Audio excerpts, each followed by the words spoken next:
అందరికీ నమస్కారం. నా పేరు ఆకుల దామోదరరావు, లోక్సత్తా పార్టీ జిల్లా అధ్యక్షుడిని.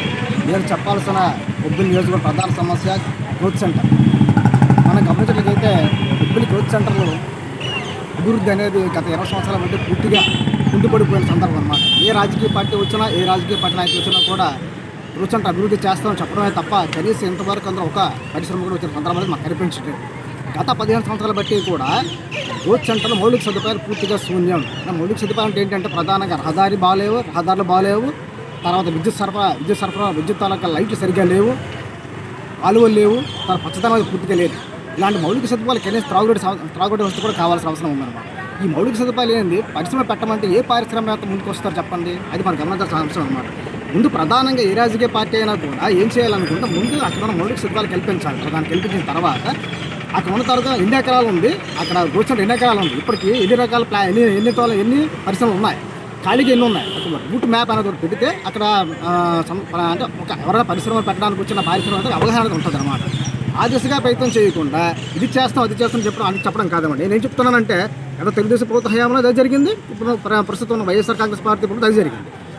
ఇప్పుడు గత 2 నెలల ఎన్నికలు వస్తున్నాయి కాబట్టి నేను ప్రధాన రాజకీయ పార్టీ నాయకులకి, ఎమ్మెల్యేగా బొబ్బిలి నియోజకవర్గంలో ఎమ్మెల్యేగా పోటీ చేసిన నాయకులకి ఏం చెప్తున్నానంటే, మీరు బొబ్బిలి గ్రోత్ సెంటర్ అభివృద్ధి చేయడానికి మీ కార్యాచరణ ఏంటి అంటే మౌలిక సదుపాయాలు కల్పించడానికి ఏ రకంగా ఏర్పాటు చేస్తారు, ఎన్ని పరిశ్రమలు తెస్తారు, ఎంతమంది యువతకు ఉపాధి కల్పిస్తారు, అది నాకు అది మీరు చెప్పండి. ఇప్పుడు ఓటు అడగండి.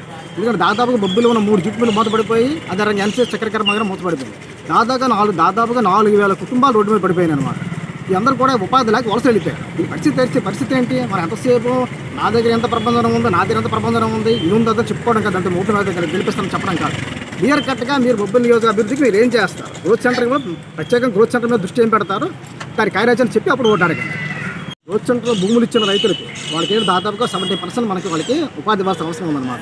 ఇంతవరకు ఏ పరిశ్రమ పెట్టినా కూడా ఏం చేస్తారంటే స్థానికులకు యువతకి ఉపాధి ఇవ్వకుండా వాళ్ళు ఎక్కడికో ఇతర రాష్ట్రాల నుంచి తీసుకొచ్చి వాళ్ళకి ఉపాధి కల్పిస్తుంది. సరైన విధానం కాదు. ఒక విధానం అనేది మనం పెట్టుకోవాలి. అసలు పరిశ్రమ వస్తే స్థానిక యువతకి ఎంత ఉపాధి కల్పిస్తారు. మీరు ఇంకోటంటే కాలుష్యం, మన చుట్టుపక్కల గ్రామాలు కూడా కాలుష్యపూరితంగా ఉన్నాయి. ఎంబోజి వలస కానీ, కొత్తపల్లి కానీ, వీటి దాకా సమగ్ర కార్యాచరణ ఏంటి, ఇవన్నీ కూడా ఉన్నాయి. ఇండస్ట్రీ పాలసీ అనేది ఒకటి ఉంటుంది అనమాట. దానికి ఏం చేయాలంటే అధికార పార్టీ నాయకులు కానీ వారికి ఒక సిస్టమ్ పెట్టుకోవాలి. అదే అధికారులతో కూర్చొని మాట్లాడి సమీక్ష పెట్టాలి. సమీక్ష పెట్టిన తర్వాత ఒక కార్యాచరణ రూపొందించి ప్రజల తరపు అనుమతి కూడా తీసుకొని స్థానిక యువతకు ఉపాధి కల్పిస్తే మన విజయనగరం జిల్లాలో అత్యధిక పెద్ద మున్సిపాలిటీ బొబ్బిలి కాబట్టి అభివృద్ధి చెందడానికి అవకాశం ఉంటుంది, యువతకు ఉపాధి కలుగుతుంది.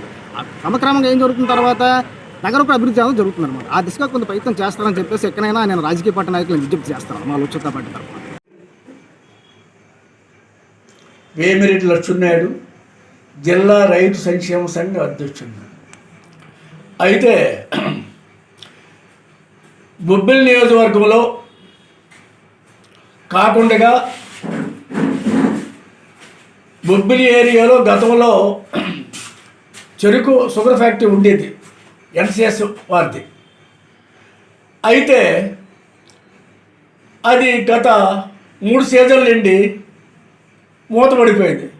దానితో చెరుకు రైతులు చెరుకు కొద్దిమంది వేస్తున్నారు, కొద్దిమంది కష్టాలు పడి సైకిల్ ఫ్యాక్టరీ తోలి చాలా ఇబ్బందులు పడుతున్నారు. కాబట్టి ప్రభుత్వం చొరవ తీసుకొని ఈ ఎన్సిఎస్ షుగర్ ఫ్యాక్టరీని తెరిపించమని నేను డిమాండ్ చేస్తాను. అది కాకుండా ఇప్పుడు వ్యవసాయము పంటలకు గిట్టుబాటు ధరలు లేవు. దానితో రైతులు పంటలు చిన్న రైతులు వ్యవసాయం చేయక అది ఇక్కడ విడిచిపెట్టేసి ఇతర రాష్ట్రాలకు వలసపోతున్నారు. కారణం రైతు గిట్టుబాటు ధర లేకే. కాబట్టి మినిమం సపోర్ట్ ప్రైస్ అంటే ఎంఎస్పి అన్ని పంటలకు కూడా ధర నిర్ణయించి పంటలకి గిట్టుబాటు ధరలు కల్పిస్తే కానీ రైతు నిలదొక్కోలేడు. కాబట్టి ఇప్పుడు ఈవేళ రైతు ఏ పరిస్థితిలో ఉన్నారో అందరికీ తెలుసు. వ్యవసాయము పనులకి కూలీలు రావడం లేదు. ఎందుకంటే జాతీయ గ్రామీణ ఉపాధి హామీ పథకం పెట్టిన తర్వాత వ్యవసాయము చాలా కష్ట పరిస్థితుల్లో ఉంది. ఏంటంటే చాలా ఇబ్బంది పడతారు రైతులు. కాబట్టి ఈ ఉపాధి హామీ పథకాన్ని వ్యవసాయ రంగానికి అనుసంధానం చేయాలి. ఇంకో విషయం, డాక్టర్ స్వామినాథన్ కమిషను ప్రభుత్వాలు కమిషన్లు వేస్తారు కానీ అవి అమలుపరచడానికి నోచుకోవు. కాబట్టి డాక్టర్ స్వామినాథన్ కమిషన్ సిఫార్సు కూడా తక్షణం అమలు చేయాలి. ఈవేళ ఢిల్లీ పరిసర ప్రాంతాల్లో హర్యానా, పంజాబ్, ఉత్తరప్రదేశ్ రాష్ట్రాల మన అన్నదాతలు 15 రోజుల కాంచి అక్కడ దీక్షలు చేస్తుంటే కేంద్ర ప్రభుత్వం కనీసం నిమ్మక నీరెత్తులేట్లేదు. పైపచ్చు వాళ్ళని అన్నదాతల్ని బుల్లెట్ రబ్బర్లతో బాష్పాయి గోళాలతో జల ఫెరికలతో వాళ్ళని చాలా ఇబ్బంది పెడుతుంది. కాబట్టి కేంద్ర రాష్ట్ర ప్రభుత్వాలు రైతుకు మినిమం సపోర్ట్ ప్రైస్ ఎంఎస్పి ప్రకటించి రైతులు ఆదుకోవాలి.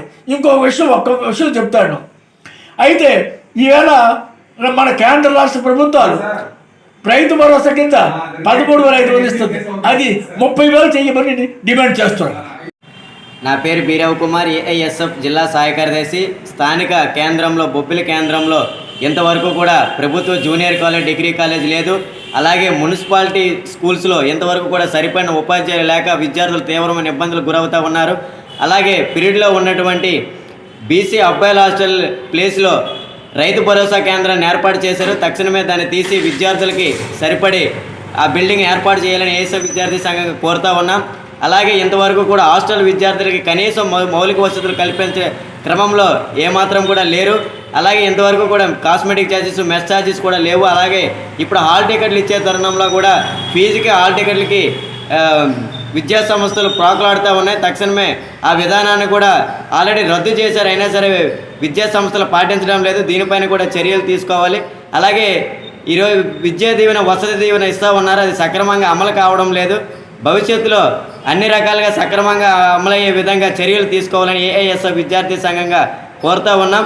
అలాగే ప్రతి ఒక్క హాస్టల్స్లో, ప్రతి ఒక్క స్కూల్స్లో కూడా పట్టిక షెడ్యూల్ ఏదైతే నోటీస్ బోర్డు ఉందో నోటీస్ బోర్డు అమలు చేయాలి. నోటీస్ బోర్డులో పకడ్బందీగా ప్రతి ఒక్క విధానాన్ని కూడా నోటీస్ బోర్డులో అమలు చేసే విధంగా చర్యలు తీసుకోవాలని చెప్పేసి ఇప్పుడు ఎలక్షన్ మరికొద్ది రోజుల్లో జరగబోతూ ఉంది. కాబట్టి ప్రతి ఒక్క రాజకీయ నాయకులందరూ కూడా విద్యార్థులకి మీరు ఏం చేస్తారో ఖచ్చితంగా విద్యార్థులకు తెలియచేసి, విద్యార్థులకు తెలియపరిచి, విద్యార్థి తల్లిదండ్రులకు తెలియపరిచి ఖచ్చితంగా మీరు ఓటు అడగడానికి వెళ్ళాలని చెప్పేసి ఈరోజు ఏఎస్ఎఫ్ విద్యార్థి సంఘంగా డిమాండ్ చేస్తూ ఉన్నాం. శ్రీనివాస్, భారత కమ్యూనిస్టు పార్టీ సిపిఐ బొబ్బిలి పట్టణ కార్యదర్శిని. మరికొద్ది రోజుల్లో ఎలక్షన్లు రాబోతున్నాయి. బొబ్బిలి పట్టణంలో అభివృద్ధి కోసం, బొబ్బిలి నియోజకవర్గ అభివృద్ధి కోసం ఈరోజు ఏ విధమైనటువంటి మేనిఫెస్టో పట్టుకొని ఎలక్షన్లో నిలబడబోతున్నటువంటి అభ్యర్థులు ఏ విధంగా అభివృద్ధి చేస్తామని వస్తున్నారో, ఏ సమస్యలని వాళ్ళు తీరుస్తామంటున్నారో ఈరోజు ముందు ప్రజలకు చెప్పిన తర్వాతనే ఎలక్షన్లో నిలబడే అవకాశము వాళ్ళకి ఉండాలి.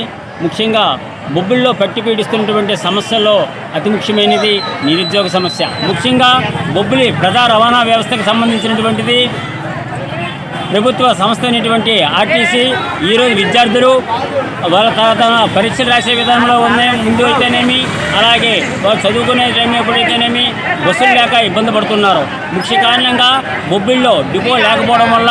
కాబట్టి ఈరోజు బొబ్బిల్లో ఆర్డీఓ వచ్చింది, ఆర్డీఓ ఆఫీసు వచ్చింది. అలాగే బొబ్బిలి డెవలప్మెంట్ అవుతుంది, బొబ్బిలి సబ్ డివిజన్ అయింది. కాబట్టి ఇక్కడ తప్పనిసరి అయినటువంటి పరిస్థితుల్లో ఇక్కడ ఆర్టీసీ డిపోని పెట్టగలిగితే అన్ని రకాలుగా బొబ్బిలి నియోజకవర్గ పరిధిలో రోడ్లు చాలా అధ్వానంగా ఉన్నాయి. వాటి కారణంగా ఎన్నో యాక్సిడెంట్లు అయితే చాలా అతి విలువైన ప్రాణాలు కోల్పోతున్నారు. కావున రోడ్ల వ్యవస్థ అనేది చాలా అధ్వానంగా ఉంది. వీటిని రోడ్ల వ్యవస్థ అనేది బాగు చేస్తూ ప్రజలకు సౌకర్యవంతమైనటువంటి మౌలిక సదుపాయాల్లో భాగంగా రోడ్ని అభివృద్ధి చేస్తే బొబ్బిలి నియోజకవర్గం అంతా కూడా చాలా బాగుంటుందని కోరుతున్నాను. నమస్కారం. మన బొబ్బిలి నియోజకవర్గంలో ఇప్పుడు రాబోయే సార్వత్రిక ఎన్నికల్లో భాగంగా స్థానిక మేనిఫెస్టో విషయంలో జనసేన పార్టీ ఏ అంశాలని రూపొందించాలి అంటే మేనిఫెస్టోలో చేర్చాలనే అంశం మీద మీరు అడిగిన ప్రశ్నకు సమాధానంగా తక్షణమే గత పాలకుల నిర్లక్ష్యం వలన, వాళ్ళ స్వార్థం వలన మనం కోల్పోయిన షుగర్ ఫ్యాక్టరీ అలాగే జూట్ ఫ్యాక్టరీ మళ్ళీ తెరిపించే బాధ్యత వాళ్ళు హామీ ఇవ్వాలి. ఎందుకంటే ఇక్కడ చెరుకు పండించే రైతులు కానీ, అలాగే మన గోగునారు పండించే రైతులు కానీ చాలా ఎక్కువ మంది ఉన్నారు. వాణిజ్య పంటలు ఇవి, మనకి చాలా లాభదాయకమైన పంట. ఇలాంటి పంటను పండించే రైతులు చాలామంది ఈరోజు వాళ్ళకి ఎటు దిక్కుతోచిన పరిస్థితుల్లో ఉన్నారు. వాళ్ళందరికీ మంచి సాయంగా ఉండాలంటే కనుక ఈ 2 ఫ్యాక్టరీలని మళ్ళీ పునరుద్ధరించాలి. అలాగే కార్మికులు కూడా, అంటే ఉద్యోగాలు కోల్పోయిన కార్మికులు కూడా మళ్ళీ వాళ్ళకి ఉపాధి దొరికిన అవకాశం దొరుకుతుంది. రవాణా వ్యవస్థ అంటే ఫ్రీ బస్సులు, గవర్నమెంట్ బస్సులు కూడా మనకు చాలా తక్కువ అయిపోయినాయి. ఇక ఆర్టీసీ బస్సులు తక్కువ అవడం వల్ల ఇటు ప్రయాణికులకి ఇబ్బంది కలుగుతుంది, అలాగే విద్యార్థులకు కూడా ఇబ్బంది కలుగుతుంది. చాలామంది విద్యార్థులతో మాట్లాడినప్పుడు మన బొబ్బిలి కాంప్లెక్స్లో కనీస మౌలిక సదుపాయాలు తక్కువగా ఉన్నాయి. అలాగే బస్ ఫెసిలిటీ కూడా ఈవినింగ్ 6 తర్వాత మళ్ళీ వాళ్ళ ప్రాంతాలకు వెళ్ళాలంటే చాలా ఇబ్బంది కలుగుతుంది. వాళ్ళకి మళ్ళీ అంటే కాలేజ్ తర్వాత ప్రైవేట్ ట్యూషన్ కానీ లేకపోతే దేనికి వెళ్ళినా కూడా మళ్ళీ వాళ్ళు ఓన్ ట్రాన్స్పోర్టేషన్లో వెళ్ళాల్సిన పరిస్థితి వస్తుంది. వీళ్ళందరూ కూడా చాలా ఇబ్బందులు పడుతున్నారు. దీని మీద కూడా దృష్టి సారించాలి. అలాగే సాగునీటి ప్రాజెక్టులు ప్రతి ఒక్క పార్టీ కూడా ప్రభుత్వంలోకి రాకముందు ఏవో హామీలు ఇస్తున్నారు, ప్రభుత్వంలోకి వచ్చిన తర్వాత వాటిని నీరు గారుస్తున్నారు. తప్పనిసరిగా సాగునీటి ప్రాజెక్టులన్నీ కూడా బాగు చేసి రైతులకి మేలు చేయాల్సిందిగా మేము డిమాండ్ చేస్తున్నాం.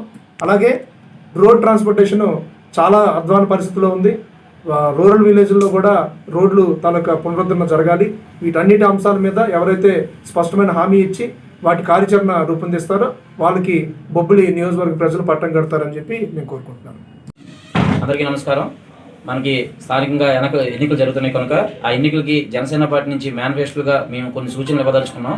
ఆ సూచనలో ముఖ్యమైనది రైతు భరోసా కేంద్రంలాగే రైతు బజార్, మనకి ఇంపార్టెంట్ బొబ్బిలిలోని రైతు బజార్ కానీ, అలాగే రామభద్రపురం మండలంలో కోల్డ్ స్టోరేజ్ అంటే వ్యవసాయం. మనం ఇప్పుడైతే రామభద్రపురంలోని నుంచి కొన్ని ఊర్లకి ట్రాన్స్పోర్ట్ చేస్తుంది, అవి కోల్డ్ స్టోరేజ్ లేదు, అది ఎక్కడో ఊరి చివరన పెట్టారు. అది కూడా చేసుకుంటే బాగుంటుంది. బొబ్బిలి నియోజకవర్గానికి వస్తుంటే ఇక్కడ మనకి ఉపాధి అంటే దొరకట్లేదు.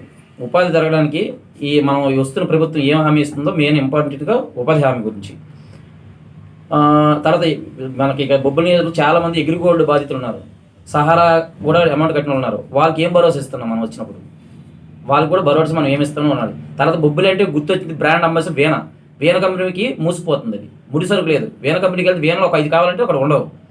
అది మనం వాళ్ళ ప్రోత్సాహం ఏమి ఇస్తున్నాం, అదొకటి మనకు చాలా ఇంపార్టెంట్. ఇది అని మన బొబ్బిలి అంటే మార్క్ అయింది వీణ కోసం కూడా మనం ఎవరైతే అనుకుంటున్నారో వాళ్ళకి ఈ మేనిఫెస్టోలు పెట్టాలి.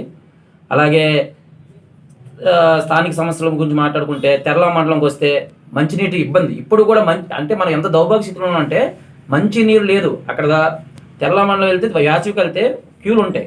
అది మంచినీటి గురించి కూడా మనం మేనిఫెస్టోలో పెట్టుకుంటే చాలా బాగుంటుంది.